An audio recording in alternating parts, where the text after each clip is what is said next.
एक राष्ट्र के तौर पर, एक परिवार के तौर पर आपने, हमने, पूरे देश ने एक ऐतिहासिक फैसला लिया है। एक ऐसी व्यवस्था जिसकी वजह से जम्मू कश्मीर और लद्दाख के हमारे भाई बहन अनेक अधिकारों से वंचित थे,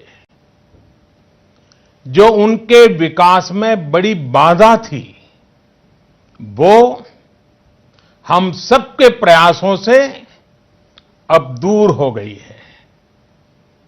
जो सपना सरदार वल्लभ भाई पटेल का था, बाबा साहब आंबेडकर का था, डॉक्टर श्यामा प्रसाद मुखर्जी का था, अटल जी और करोड़ों देशभक्तों का था, वो सपना अब पूरा हुआ है। जम्मू कश्मीर और लद्दाख में एक नए युग की शुरुआत हुई है। अब देश के सभी नागरिकों के हक भी समान है और दायित्व भी समान है।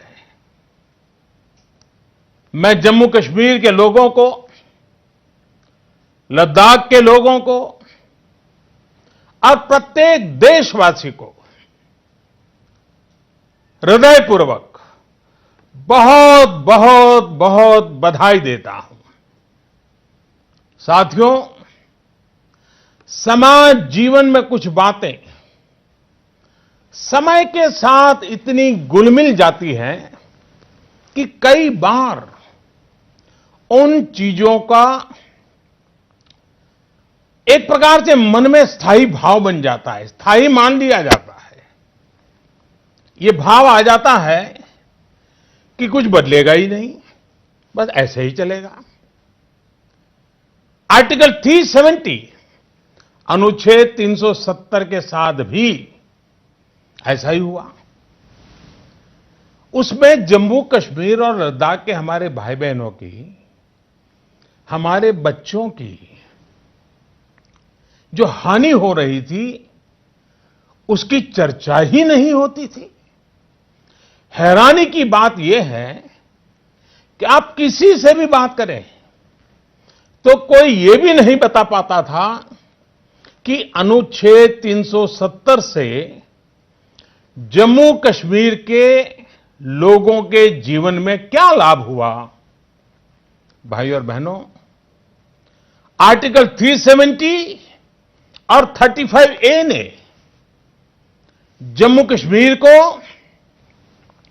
अलगाववाद, आतंकवाद, परिवारवाद और व्यवस्थाओं में बड़े पैमाने पर फैले भ्रष्टाचार के अलावा कुछ नहीं दिया।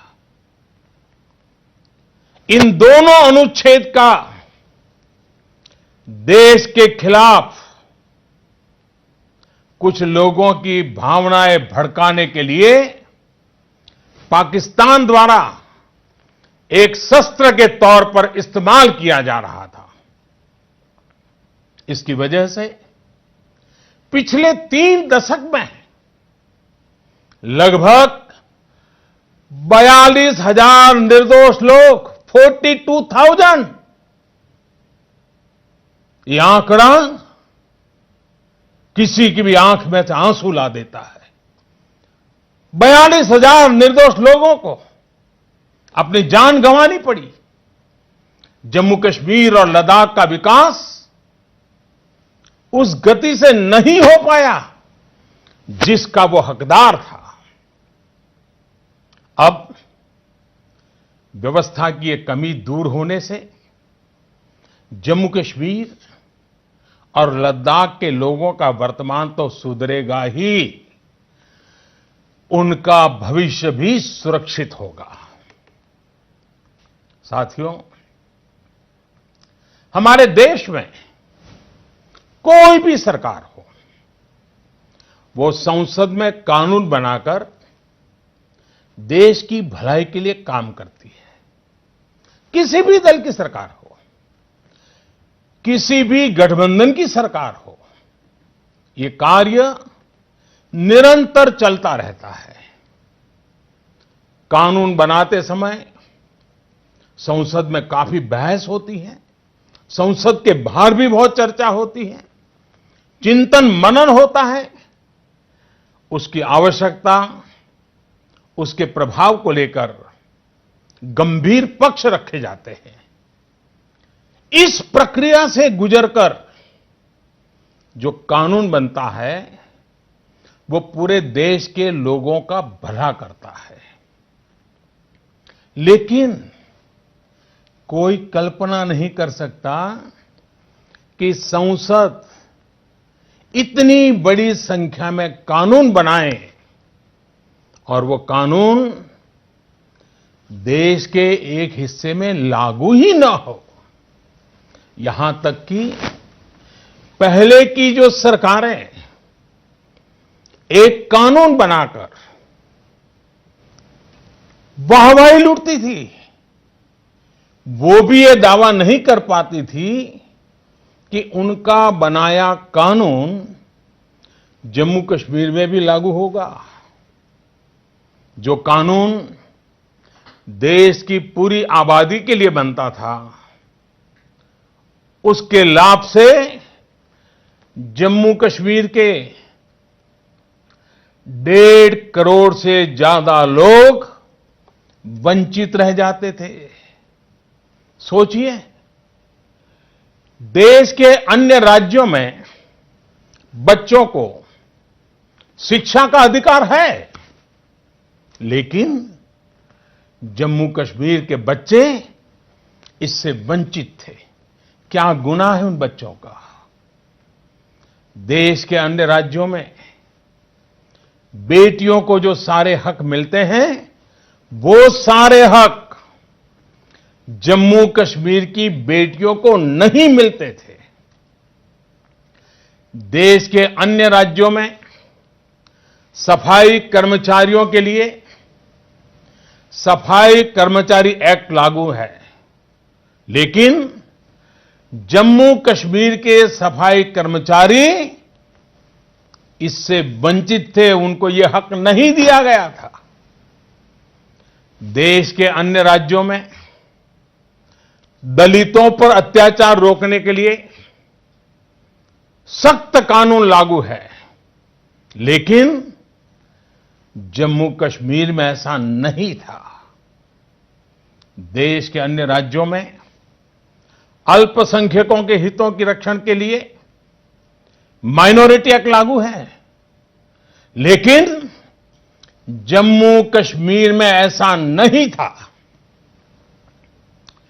देश के अन्य राज्यों में मजदूरों के लिए, श्रमिकों के हितों की रक्षा के लिए मिनिमम वेजेस एक्ट लागू है, लेकिन जम्मू कश्मीर में काम करने वाले श्रमिकों को यह सिर्फ और सिर्फ कागजों पर ही लटका हुआ मिलता था।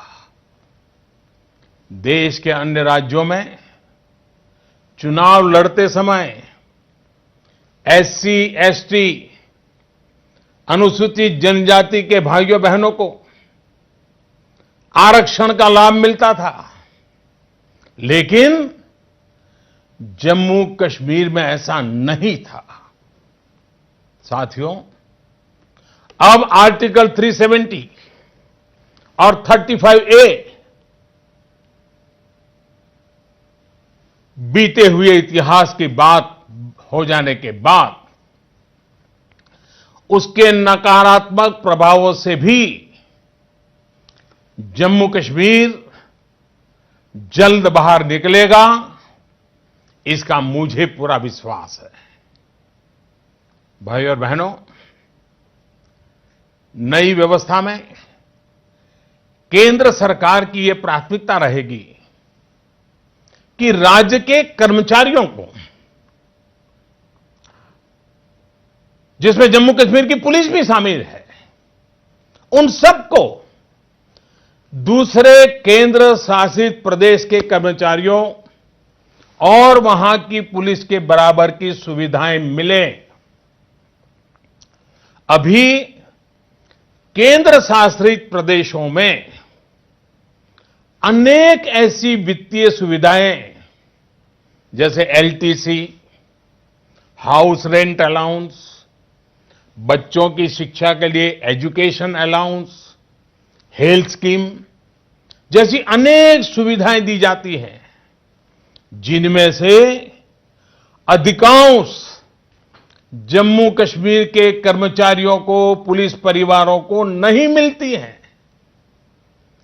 ऐसी सुविधाओं का तत्काल रिव्यू कराकर जल्द ही जम्मू कश्मीर के कर्मचारियों को, पुलिसों को, उनके परिवारजनों को ये सुविधाएं मुहैया कराई जाएगी।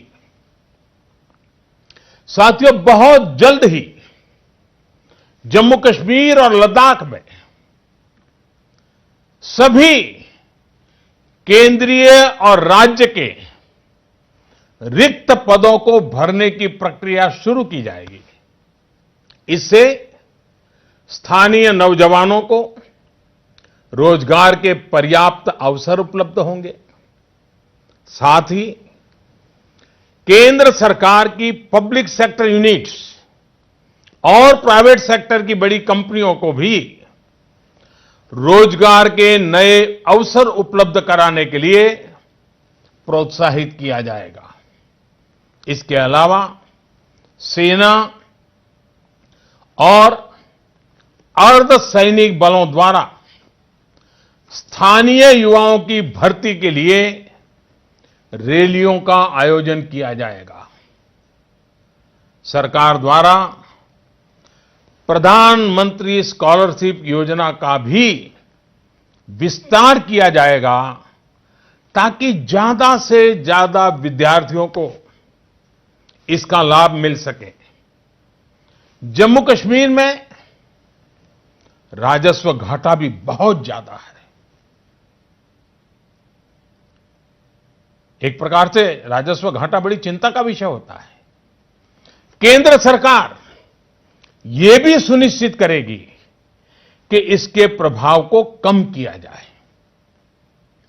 भाइयों और बहनों, केंद्र सरकार ने अनुच्छेद 300 हटाने के साथ ही अभी कुछ कालखंड के लिए, और मैं बताता हूं कुछ कालखंड के लिए, जम्मू कश्मीर को सीधे केंद्र सरकार के शासन में रखने का फैसला बहुत सोच समझ कर लिया है।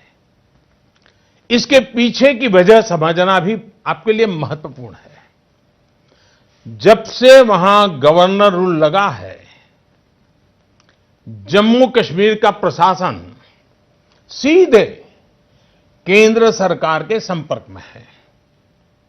इसकी वजह से बीते कुछ महीनों में वहां गुड गवर्नेंस और डेवलपमेंट का और बेहतर प्रभाव जमीन पर दिखाई देने लगा है। जो योजनाएं पहले सिर्फ कागजों में रह गई थी, उन्हें अब जमीन पे उतारा जा रहा है। दशकों से लटके हुए प्रोजेक्ट्स को नई गति मिल रही है। हमने जम्मू कश्मीर प्रशासन में एक नई कार्य संस्कृति लाने, पारदर्शिता लाने का भरसक प्रयास किया है। इसका नतीजा है कि आईआईटी, आईआईएम, एम्स हो, तमाम साथ साथ इरिगेशन प्रोजेक्ट्स हों, पावर प्रोजेक्ट्स हों, या फिर corruption bureau, anti corruption bureau, इन सब के काम में तेजी आई है।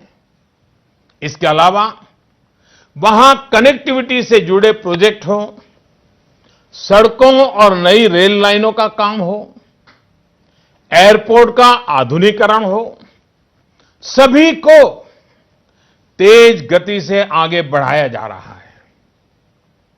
साथियों, हमारे देश का लोकतंत्र इतना मजबूत है, लेकिन आप ये जानकर चौंक जाएंगे कि जम्मू कश्मीर में दशकों से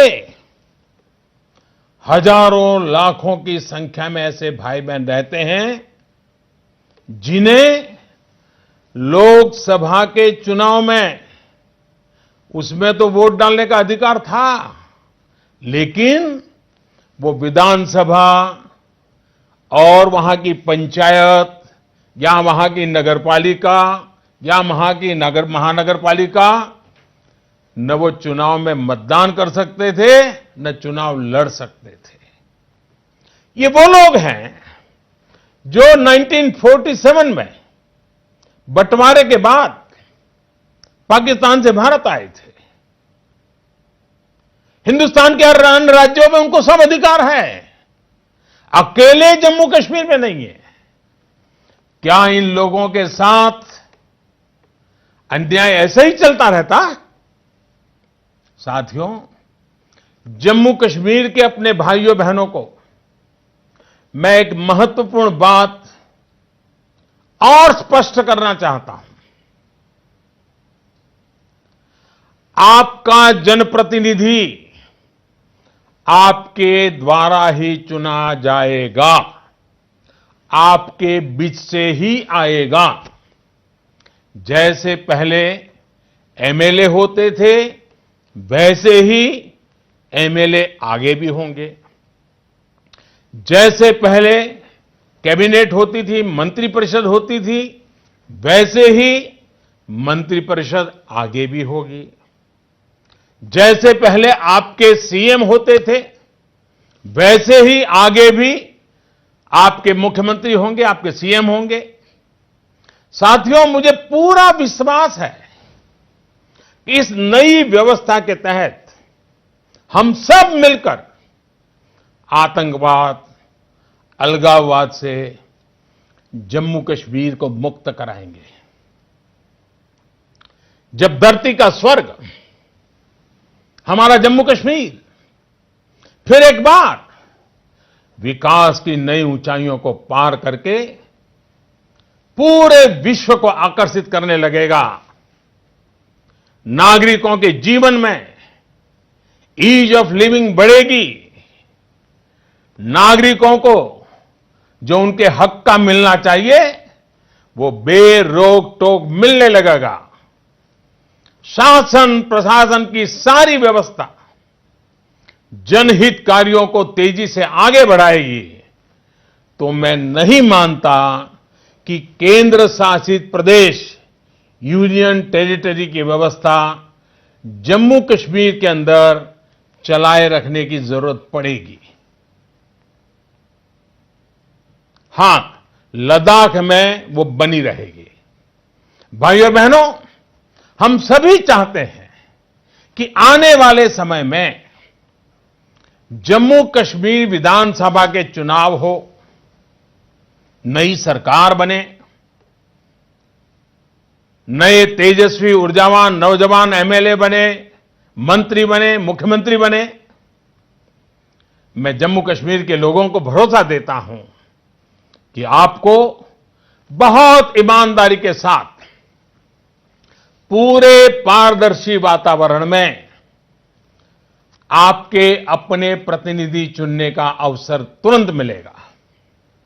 जैसे बीते दिनों पंचायत के चुनाव पारदर्शिता के साथ संपन्न कराए गए, वैसे ही जम्मू कश्मीर विधानसभा के भी चुनाव होंगे। मैं राज्य के गवर्नर से भी आग्रह करूंगा कि ब्लॉक डेवलपमेंट काउंसिल का गठन जो पिछले 2-3 दशकों से लंबित है, उसे पूरा करने का काम भी जल्द से जल्द किया जाए। साथियों, ये मेरा खुद का अनुभव है कि 4-5 महीने पहले जम्मू कश्मीर और लद्दाख के पंचायत चुनावों में जो लोग चुनकर आए, वे बहुत बेहतरीन काम कर रहे हैं। वे अभिनंदन के अधिकारी हैं। कुछ महीनों पहले जब मैं श्रीनगर गया था तो वहां मेरी उनसे लंबी मुलाकात भी हुई थी। जब वो यहां दिल्ली आए थे, मेरे घर पे आए थे, मैंने उनसे काफी देर तक बात की थी।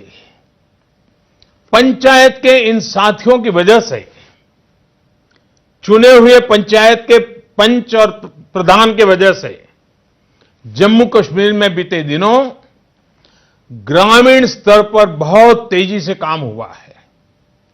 हर घर बिजली पहुंचाने का काम हो या फिर राज्य को ओपन डेफिकेशन फ्री ओडीएफ बनाना हो, इसमें पंचायत के प्रतिनिधियों की बहुत बड़ी भूमिका रही है। उसमें भी महिला पंच जो चुन करके आई है, उन बहनों ने तो कमाल करके दिया है।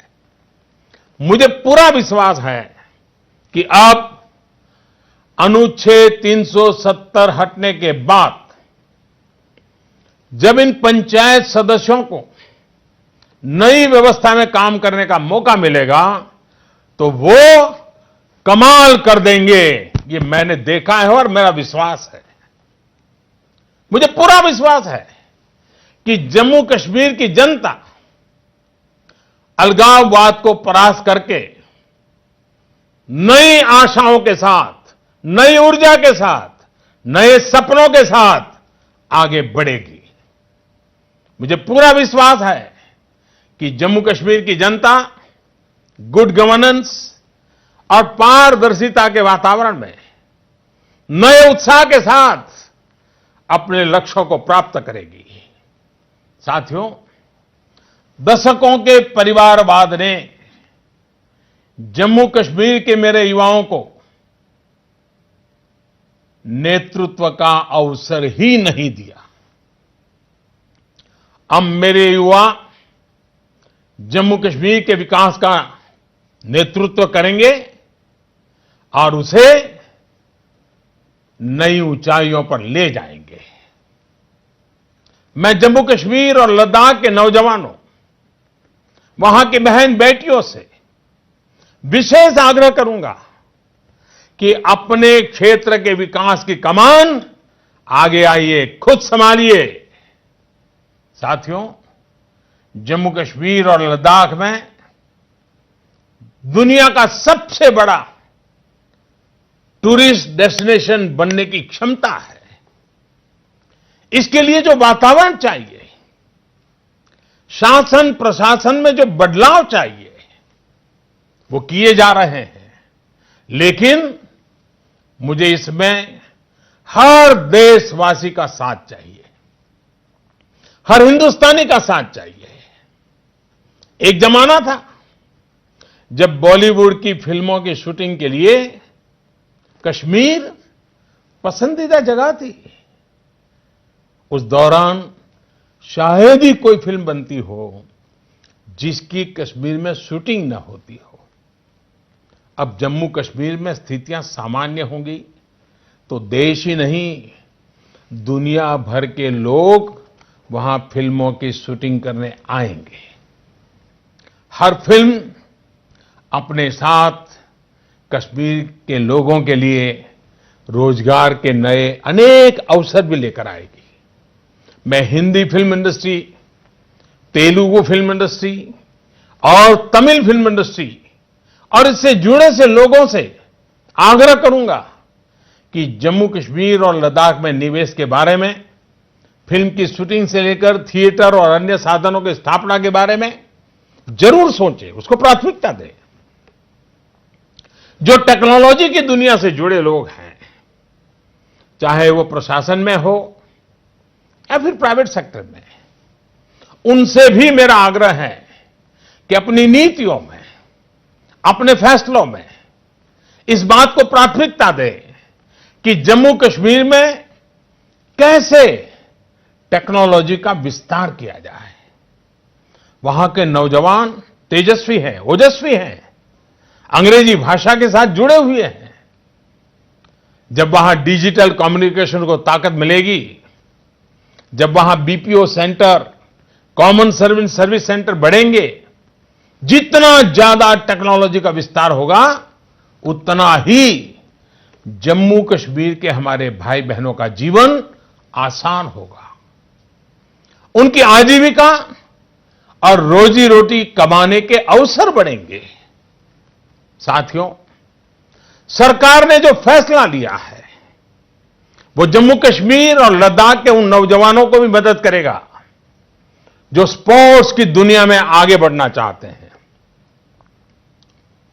नई स्पोर्ट्स एकेडमीज, नए स्पोर्ट्स स्टेडियम, साइंटिफिक एनवायरनमेंट में ट्रेनिंग उन्हें दुनिया में अपना टैलेंट दिखाने में मदद करेगी। और कश्मीर का बच्चा खेल के मैदान में दुनिया के अंदर हिंदुस्तान का नाम रोशन करेगा, ये ताकत वहां पड़ी है। साथियों, जम्मू कश्मीर के केसर का रंग हो या कहवा का स्वाद, सेब का मीठापन हो या खुबानी का रसीलापन, कश्मीरी शॉल हो या फिर कलाकृतियां, लद्दाख के ऑर्गेनिक प्रोडक्ट हो या हर्बल मेडिसिन, इसका प्रसार दुनिया भर में किए जाने की जरूरत है। मैं आपको एक उदाहरण देता हूं। लद्दाख में सोलो नाम का एक पौधा पाया जाता है।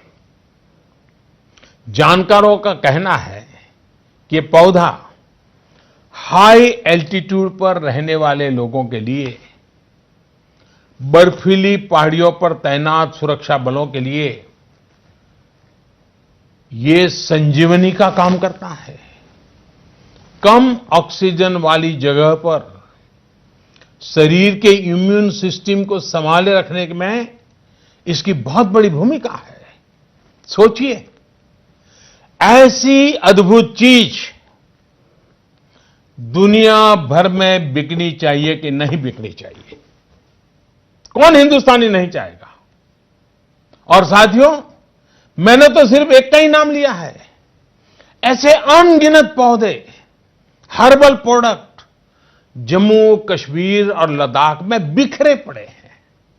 उनकी पहचान होगी, उनकी बिक्री होगी, तो इसका बहुत बड़ा लाभ वहां के लोगों को मिलेगा, विशेषकर वहां के किसानों को मिलेगा। इसलिए मैं देश के उद्यमियों को, एक्सपोर्ट से जुड़े लोगों से, फूड प्रोसेसिंग सेक्टर से जुड़े लोगों से आग्रह करूंगा कि जम्मू कश्मीर और लद्दाख के स्थानीय प्रोडक्ट्स को दुनिया भर में पहुंचाने के लिए आगे आए। साथियों, यूनियन टेरिटरी बन जाने के बाद अब लद्दाख के लोगों का विकास भारत सरकार की स्वाभाविक जिम्मेदारी बनता है।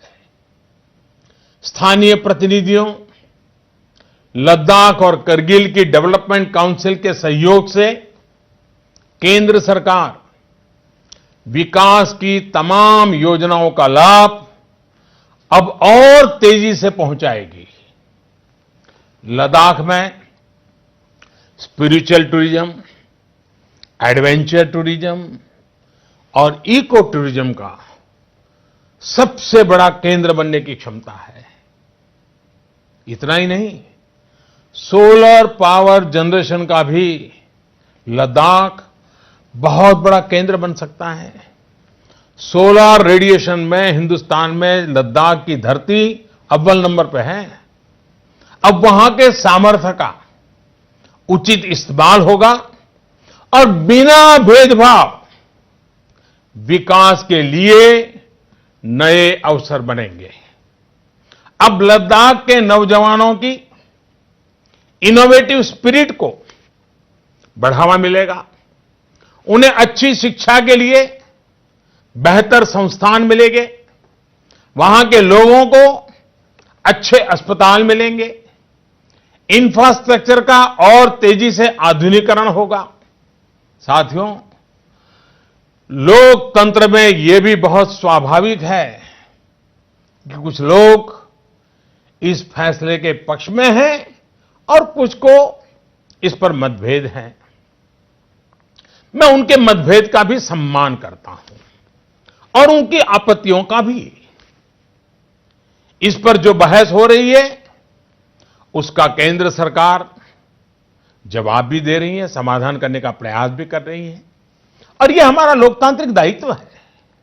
लेकिन मेरा उनसे आग्रह है कि वो देश हित को सर्वोपरि रखते हुए व्यवहार करें और जम्मू कश्मीर, लद्दाख उसको नई दिशा देने में सरकार की मदद करें, देश की मदद करें, देश की भावनाओं का आदर करें। संसद में किसने मतदान किया, किसने नहीं किया, किसने समर्थन दिया, किसने नहीं दिया, इससे आगे बढ़कर अब हमें जम्मू कश्मीर, लद्दाख के हित में मिल करके, एकजुट होकर के काम करना है। मैं हर देशवासी को यह भी कहना चाहता हूं कि जम्मू कश्मीर और लद्दाख के लोगों की चिंता, ये हम सबकी चिंता है। 130 करोड़ नागरिकों की चिंता है। उनके सुख दुख, उनकी तकलीफ से हम अलग नहीं हैं, अलग हो नहीं सकते हैं। अनुच्छेद 370 से मुक्ति एक सच्चाई है, लेकिन सच्चाई यह भी है कि इस समय एहतियात के तौर पर कुछ कदम उठाने की जरूरत थी। उन कदमों के कारण जो भी परेशानी हो रही है उसका मुकाबला भी वहीं के लोग कर रहे हैं और वो भी सहयोग देकर के कर रहे हैं। कुछ मुट्ठी भर लोग जो वहां हालात बिगाड़ना चाहते हैं, उन्हें धैर्यपूर्वक जवाब भी वहां के ही हमारे भाई बहन दे रहे हैं। हमें यह भी नहीं भूलना चाहिए कि आतंकवाद और अलगाववाद को बढ़ावा देने की पाकिस्तानी साजिशों के विरोध में जम्मू कश्मीर के ही देशभक्त लोग डट करके खड़े हुए हैं। भारतीय संविधान पर विश्वास करने वाले हमारे ये सभी भाई बहन अच्छा जीवन जीने के अधिकारी हैं। उनके सपनों को साकार करने के लिए उनको मौका मिले, यह उनका हक है। हमें उन सब पर गर्व है। मैं आज जम्मू कश्मीर के इन साथियों को भरोसा देता हूं कि धीरे धीरे हालात सामान्य हो जाएंगे और उनकी परेशानी भी कम होती चली जाएगी। साथियों, ईद का मुबारक त्योहार भी नजदीकी है। ईद के लिए मेरी ओर से आप सभी को बहुत बहुत शुभकामनाएं। सरकार इस बात का ध्यान रख रही है कि जम्मू कश्मीर में ईद मनाने में लोगों को कोई परेशानी ना हो। हमारे जो साथी जम्मू कश्मीर से बाहर रहते हैं और ईद पर अपने घर वापस जाना चाहते हैं, उनको भी सरकार हर संभव मदद कर रही है। साथियों, आज इस अवसर पर मैं जम्मू कश्मीर के लोगों की सुरक्षा में तैनात अपने सुरक्षा बलों के साथियों का भी आभार व्यक्त करता हूं।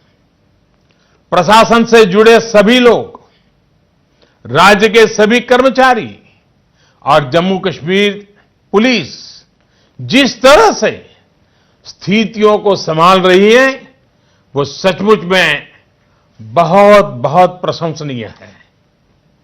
आपके इस परिश्रम ने मेरा ये विश्वास और बढ़ाया है कि बदलाव हो सकता है, लोगों का भला हो सकता है। भाइयों और बहनों, जम्मू कश्मीर हमारे देश का मुकुट है। हम बचपन से सुनते आए हैं, गर्व करते आए हैं। इसकी रक्षा के लिए जम्मू कश्मीर के अनेकों वीर बेटे बेटियों ने अपना बलिदान दिया है, अपना जीवन दांव पर लगाया है। पुंछ जिले के मौलवी गुलाम दीन, जिन्होंने 65 की लड़ाई में पाकिस्तानी घुसपैठियों के बारे में भारतीय सेना को बताया था, उन्हें अशोक चक्र से सम्मानित किया गया था। लद्दाख के कर्नल सोनम वांगचुक, जिन्होंने कारगिल की लड़ाई में दुश्मन को धूल चटा दी थी, उन्हें महावीर चक्र दिया गया था। राजौरी की रुखसाना कौसर, जिन्होंने एक बड़े आतंकी को मार गिराया था, उन्हें भी कीर्ति चक्र से सम्मानित किया गया था।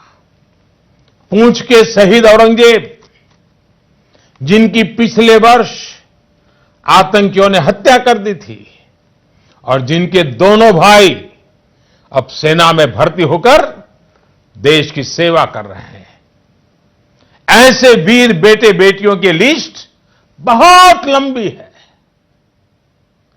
आतंकियों से लड़ते हुए जम्मू कश्मीर पुलिस के अनेक जवान और अफसर भी शहीद हुए हैं। निर्दोष नागरिक भी मारे गए हैं। देश के अन्य भूभाग से भी हजारों लोगों को हमने खोया है। इन सभी का सपना रहा है एक शांत, सुरक्षित, समृद्ध जम्मू कश्मीर बनाने का। उनके सपनों को हमें मिलकर पूरा करना है। साथियों, ये फैसला जम्मू कश्मीर और लद्दाख के साथ ही पूरे भारत की आर्थिक प्रगति में सहयोग करेगा। जब दुनिया के इस महत्वपूर्ण भूभाग में शांति और खुशहाली आएगी, तो स्वाभाविक रूप से विश्व शांति के प्रयासों को भी मजबूती मिलेगी। मैं जम्मू कश्मीर के अपने भाइयों और बहनों से, लद्दाख के अपने भाइयों और बहनों से आह्वान करता हूं, आइए हम सब मिलकर दुनिया को दिखा दें इस क्षेत्र के लोगों का सामर्थ्य कितना ज्यादा है। यहां के लोगों का हौसला, उनका जज्बा कितना ज्यादा है। आइए हम सब मिलकर नए भारत के साथ हम नए जम्मू कश्मीर और नए लद्दाख का भी निर्माण करें। बहुत बहुत धन्यवाद।